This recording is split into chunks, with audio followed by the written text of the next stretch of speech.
Hello বন্ধুরা, আসসালামু আলাইকুম। আপনারা সবাই কেমন আছেন? আশা করি সবাই ভালো আছেন। আমিও আলহামদুলিল্লাহ ভালো আছি। আজকের এই ভিডিওটিতে দেখাবো কিভাবে মসজিদ থেকে জুতা চুরি হয়।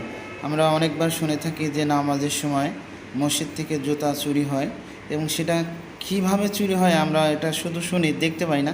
আজকের এই ভিডিওটিতে দেখবেন কিভাবে নামাজের সময় মসজিদ থেকে জুতা চুরি করেন চোর। দেখেন, সবাই যখন নামাজে দাঁড়িয়ে গেছেন, এই যে চোর, এই যে সাদা শার্ট পরা, পিছনে হাফ শার্ট পরা, এই যে জুতা হাঁটাহাঁটি করতেছে, এই জুতা দেখতেছেন কোন জুতাটি ভালো। দেখেন, এই যে জুতা সে দুইটা জুতা সাইজ করতেছে নেওয়ার জন্য। প্রথমটি এই যে কোমরে গুছতেছে, দেখেন। আরেকটি জুতা সে এই যে হাতে করে নিয়ে বের হওয়ার জন্য সে প্রস্তুতি নিচ্ছে। এই যে বের হয়ে যাচ্ছে। বন্ধুরা দেখেন, এই চোর আপনারা যদি চিনে থাকেন তাহলে অবশ্যই একে ধরিয়ে দিবেন। এবং সে বারবার মসজিদ থেকে জুতা চুরি করতেছে।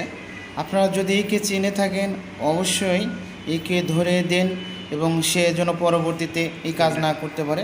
সবাইকে ধন্যবাদ, ভালো থাকবেন।